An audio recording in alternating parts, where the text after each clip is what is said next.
Hey, Dookie Trouser MD here with your June 11th, 2024 Pioneer Metagame review. And clickbaity titles aside, I think the actual metagame analysis here will be useful for anybody. You're free to ignore my actual takes at the end and conclusions, but the TLDR of it is I think that they basically backed themselves into a corner where they're going to have to ban 4 cards simultaneously, if not on the June 24th ban announcement, then probably very shortly thereafter.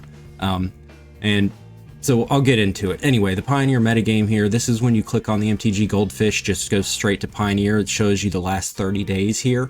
And even this right here doesn't look great.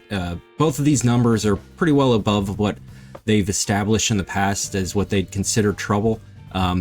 They mention it specifically. I mean, it's been 10 years now, but there was a modern ban of Storm where they mentioned it was the second highest played deck at 11%, and that was justifiable in a ban. So these two are both well above that when you just click on the 30-day metagame analysis. And I'm going to show you here in a second why it's truly even worse than what the numbers initially point out. So we're going to start by going back to the 2024 May 13th ban announcement. This is the last ban announcement they've had.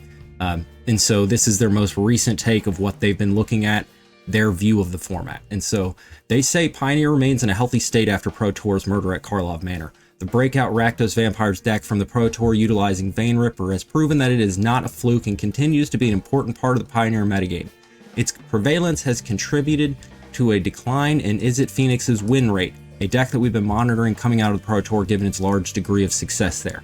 So, okay, the takeaways from this here are that they think that Vampires is a deck that is dropping Phoenix's win rate, and that they also thought that Phoenix's level of success needed to come back down. That's what this first paragraph is telling us here. They also go further in to say the biggest shakeup of the Outlaws of Thunder Junction was a large metagame increase in mono black waste not decks that also helps to fight Phoenix here. So, okay, so the big takeaways again are the decline in Phoenix's win rate due to the Vampires, and it point out mono black. Let's look at the actual metagame itself around the time of this analysis, and that'll give us a better idea of if, where things have shifted. One of the questions I've gotten is, well, what's changed since the last they've spoken? Well, let's look. So this was literally right before. This was a super qualifier the week before that ban announcement. So this was basically the most up-to-date meta that they were seeing when they wrote that. And so you can see Phoenix was about 15% of the meta, and Vampires was about 12. So they were looking at these decks already at that time. Okay, so this was right after that announcement. It was a Pioneer Super Qualifier. They had already made the announcement, so this is what they're seeing post that. We see an increase in Phoenix up to 17%. Well, they already didn't like it being where it was, and then it went up after that.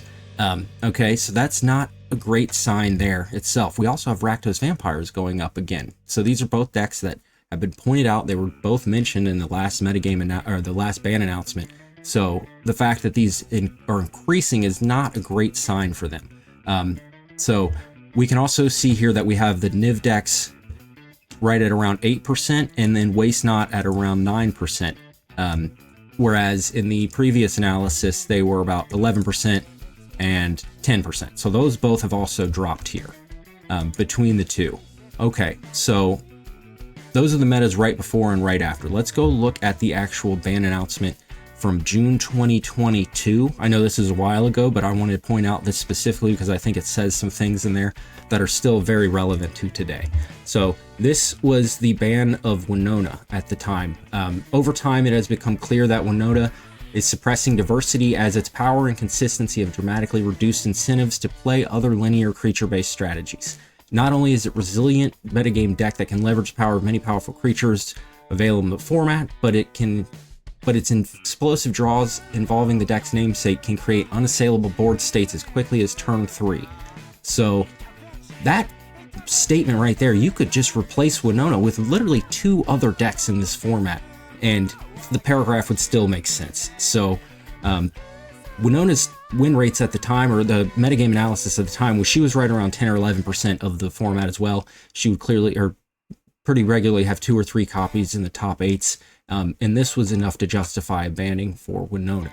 Another point of this June 2022 announcement that I wanted to point out was a specific paragraph relating to Treasure Cruise. So this is over 2 years ago that they've had an eye on Treasure Cruise. So as Pioneer's card pool has fewer strong cantrips and no fetch lands, we're hoping mini delve cards can continue to be a part of the format at a more moderate power level. So there's a couple of big takeaways from here that I think people are not necessarily analyzing as well as they could. First is the word hoping. You don't hope for something that you expect. That right there is a big indicator that they expected to have to ban Treasure Cruise at some point, if not more than just Treasure Cruise. Okay, so that right off the bat is you don't hope for things that you expect. The second thing I want to point out here is literally right after they say mini delve cards can continue to be a part of the format. Okay, well, it's been years now where there's been none of these do anything except for Treasure Cruise. So I think that points again to the mistake that is Treasure Cruise. It's banned basically every other Eternal format for a reason. And we don't have the fetch lands, but the fewer strong cantrips. So they are acknowledging here that there is a point at which there is a substantial mass of cantrips that make this go over the edge. Well, just in the last couple months, Phoenix got the Wilds of Eldraine set with both the Picklock Prankster as well as Sleight of Hand. So that's a huge deal for the consistency of this deck and the ability for it to consistently enable Treasure Cruise. So now that we've remembering these points in mind, let's go back and continue to look at some of the more recent events. So this is the 6/9/24 challenge. So again, this was Saturday before this video is being made. So the key takeaways here are the metagame shares of vampires is way too high. 22% of the format, way too high. And not only that, there's Golgari vampires down here as well at almost 6%. So you have Rakdos vampires at damn near 30% of the total format in this 92-person event. So that's too much. Okay, second takeaway here is that you have an 11% Amalia. So we'll keep that in mind. We're going to go down here and look at the most played cards of this event. 61% of the decks are playing Fatal Push. 55% are playing Thoughtseize.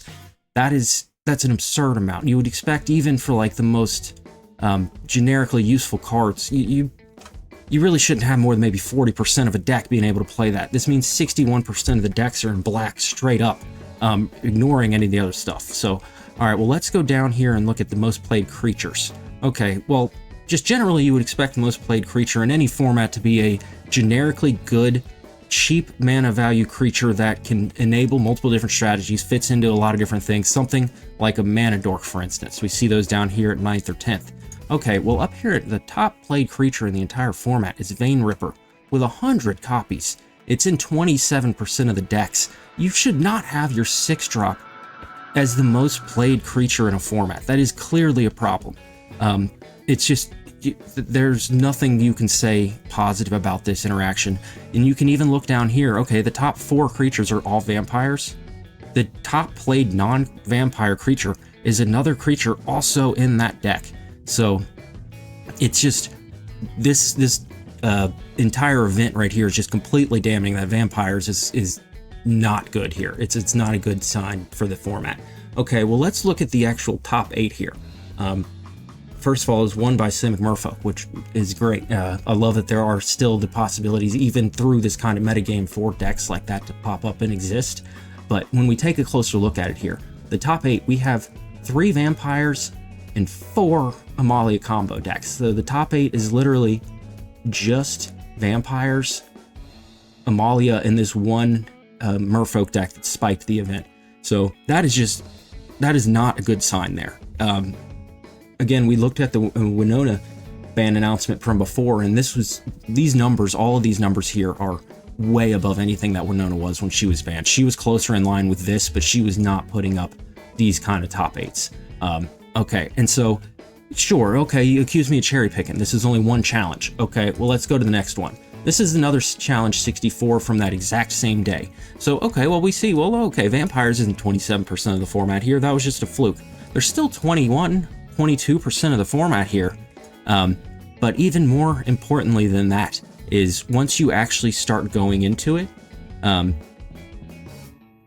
You can see, again, that it's just more of a problem than even that. So, okay, if we look at this challenge, you can see that the vampires are only 22% of the meta. There's 17 of the 77 total decks in this, which again is just too many straight up.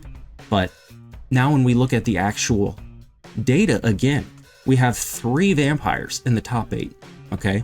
We have 6 in the top 16 here. And those conversion rates both attribute to a 38% conversion rate. So you have a deck that's only 22% of the total meta. Again, that is the clearly most played deck. So everybody knows they have to be prepared for it, is converting from 22% of the total meta into 38% of the top 8s and top 16s. That is clearly well above what is an established meta. And still, again, you have Vayne Ripper as the most played creature in the format, which I think is another indicator of an extremely unhealthy format here. So, same day, we have challenge 6-9. This is a challenge 32. So the 32s are usually a little smaller of events. So here we got 51 players instead of the 77 we had earlier. This challenge and that previous challenge are actually occurring simultaneously, though, so they're both at the same time. And in this one, we still have, in this 51 player tournament, there are still 18% of them on Phoenix, and then there's also 12% on Vampires and Amalia. So there's only 6 pilots on Vampires and 6 on Amalia, but still in the top 8, okay? What do we see again? We have Vampires, Vampires, Vampires. So we still have 3 Vampires in the top 8 and 5 in the top 16. Well, there was only 6 pilots. So you had 5 of the 6 convert into the top 16 here. Again, that is well above the conversion rates of what they would hope to see in a healthy metagame. Okay, so we're going to move on here to the 6-8 challenge 64. And for the people that want to, just accuse me of being some, random guy that's got a problem with the format, I'm in the top 8 here, okay?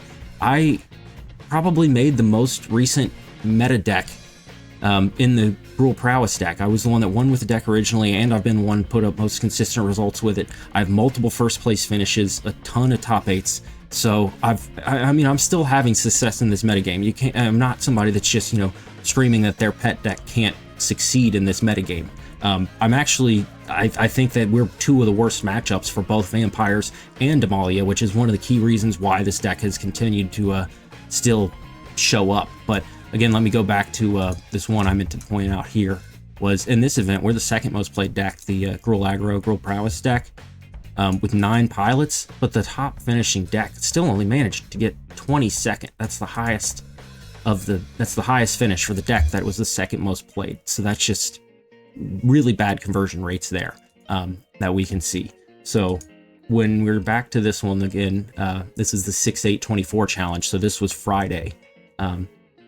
We can see here that the meta was 20% Vampires when you combine the Rakdos and Golgaris. So we're up to 20% of the decks are, 17 of the 87 decks are on Vayne Ripper, and we have 15% of the meta on Phoenix and Amalia. So we have 3 decks that are, pretty substantially higher than what we would want any one deck to be. And then, okay, so just, that's the total meta. Well, let's look at the actual conversion rates again. Well, in the top 8, again, we have 3 Vampires. In the top 16, we have 5 Vampires, and in the top 32, there's 9 Vampires. So, again, a deck with 20% of the meta goes into 28% of the top 32, 31% of the top 16, and 38% of the top 8. And then, so Amalia also had 3 in the top 8, 5 in the top 16, and 8 of the top 32. So, every step along the way, more than half of the decks in the top 8, 16, and 32 were either Vampires or Amalia. And so the top 13 here, if you just look at that little cherry pick number there, there's 5 Amalia and 5 Vampires in the top 13 of the 6-8 challenge. So, okay, we're going to go back a little further here. This goes back to 6-3, so it's a week before. This one has 5 Vampires in the top 8. So, again, people knew this was coming. They expected it. All the data that we just looked at was after this, when people knew for sure they had to plan for this.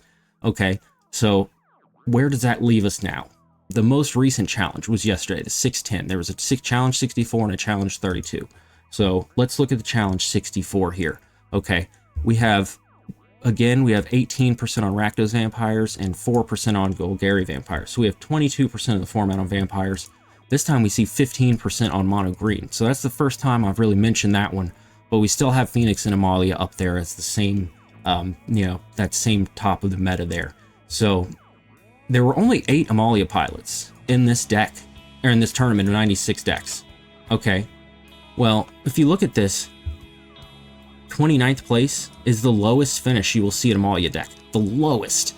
Every single one of the 8 Amalia players of a 96 player event finished in the top 29.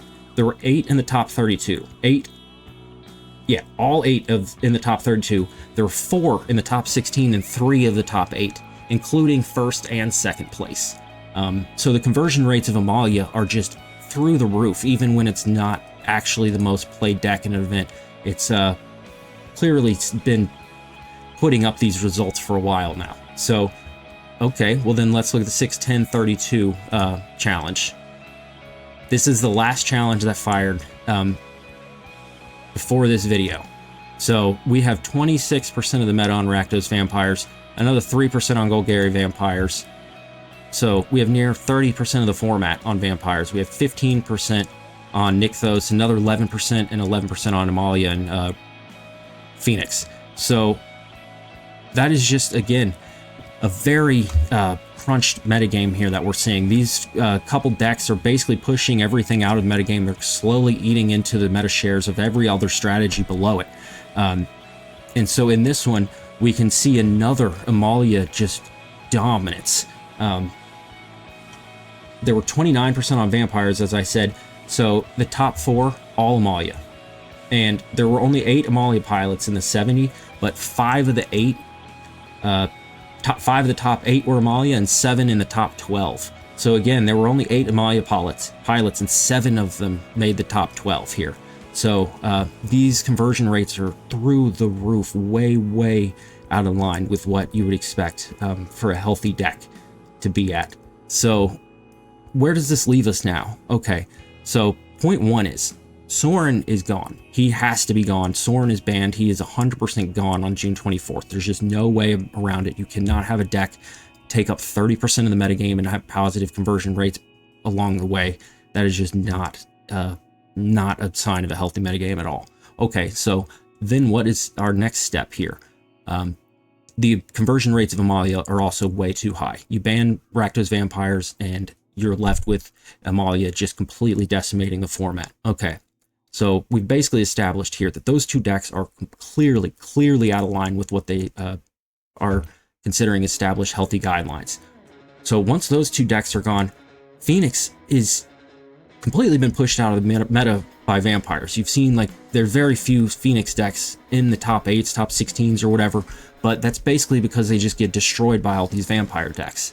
But when you take out vampires and Amalia from the meta, you're going to shoot Phoenix's metagame share up to 30+% overnight. They clearly know, again, that we've seen before that the Treasure Cruise was on the chopping block. This is as good a time as ever. They have to kill that with the vampires and Amalia decks. I think that those 3 decks clearly have shown to be above what is an established level of acceptance. And so that's a lot. I mean, they really have backed themselves into a corner here where they have almost no choice but to ban these 3 cards simultaneously or allow the other ones to kind of take over the meta. And so what does that mean here when you have 3 decks that are above established guidelines for what they consider to be healthy? Well, that means you don't have any other decks seeing any play. These decks at the top of the meta has completely pushed everything else out, which is really sad because there's some really cool other decks that you can see. You know, this 5-color Scapeshift deck is cool. You know, you even have Azorius Control basically completely pushed out of the metagame. You only have 1 Niv pilot in the top 70. You have 1 Quintorius pilot. I mean, the rest of the metagame has completely been crushed out by the fact that the top of the meta has so many decks that are above what they would want their number 1 deck to be. So, okay, they basically have to ban those 3 cards. I said at the beginning that I think that they're going to have to ban 4 cards. So what is the 4th card? I think that there's been some discussion on what I could possibly have meant by that, and I'll get into that here. I think what the 4th card is going to have to be banned is the Leyline for mono green. And so this here is the ban announcement that they made when they banned Leyline of Abundance a couple of years ago. And I bring this up because I want to point out why they banned it.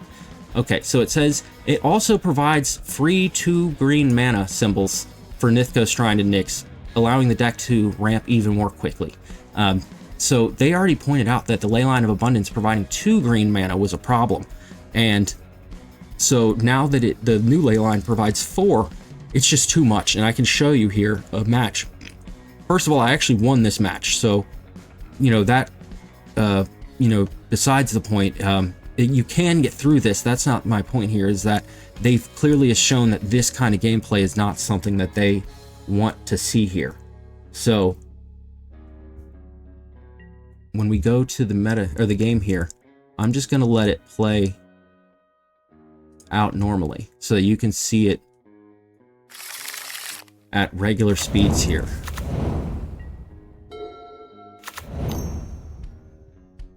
So I know, first of all, that he was on mono green. I played him before. So this is a game where I'm on the play, and I, turn 1, kill his mana dork. So I guess I will stop it right here for 1 second. I want to point out here that for people that saying Leyline does nothing but provide devotion, not completely true. Here's a instance where I actually wasn't sure what had just happened. It took me a second, because I only saw they had 1 forest, but they played 2 dorks. Well, this turns this into every basic land type, so it can tap for green mana as well. I'd completely missed that until this game. So it does do things other than just provide devotion. But here we're going to go ahead and see here. So I killed their turn 1 dork. I have them, basically dead to rights next turn.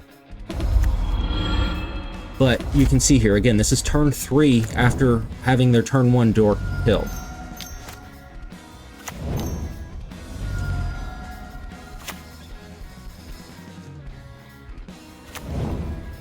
And again, I won this match, so I'm not saying that this happens every single time, but what I'm saying is that this kind of gameplay is clearly something that they don't want.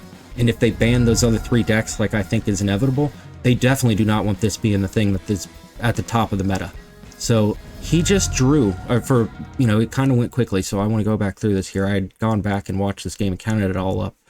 After his turn 1 dork dying, on turn 3, he's able to make 28 mana, draw 8 cards, and swing 23 trample haste damage that none of the creatures that swung were on the board the turn before. So board wipes don't work. No, this is definitely not something that they want to have in the meta. So I think that this is pretty much as good as gone as well. And I don't think that this kills the deck at all. Some of the top placing decks don't even play Leyline. So I think this will still be a major player if they do make the 4 bans that I'm predicting. But one last video that I do want to show here is the Amalia combo.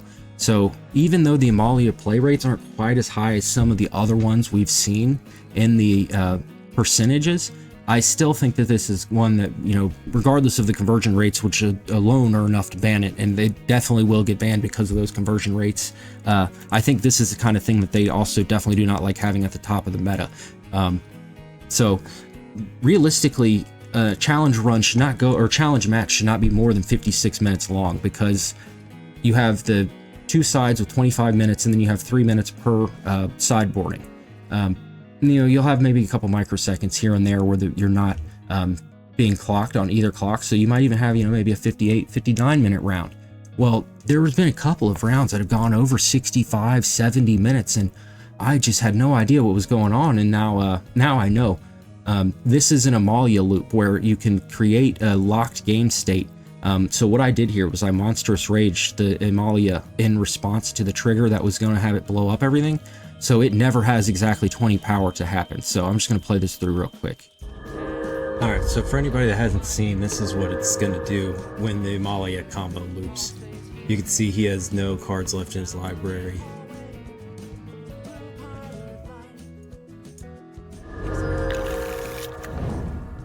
And so now it'll start playing all the way through. You can see on the right side, sorry, Magic Online has encountered an error. It's going to go all the way through that same game again.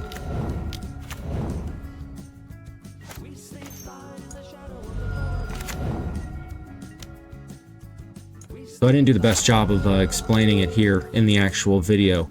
But what's happening is right now the game is, I'm not playing, I'm not controlling this. It's just, it forces it into loop. It says, sorry, Magic has encountered a loop. It says we will replay until the next state. If the replay is unsuccessful, a new game will be started.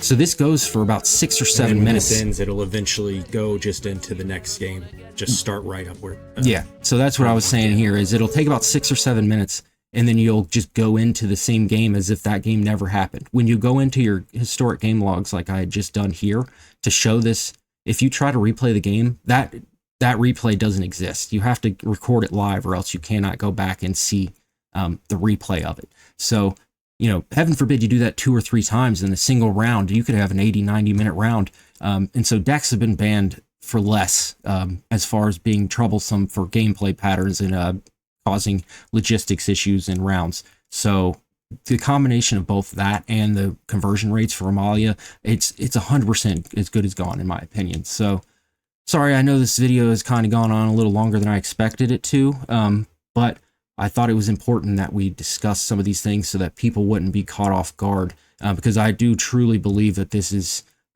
inevitable. If not this announcement, then the next ban announcement. But just to kind of conclude here, so the summary of this video is Sorin 1 is gone. Sorin is banned. That's just inevitable. 2, with Phoenix's natural predator gone, Phoenix has to get banned. Treasure Cruise has had a target on its back for a long time. Treasure Cruise is gone.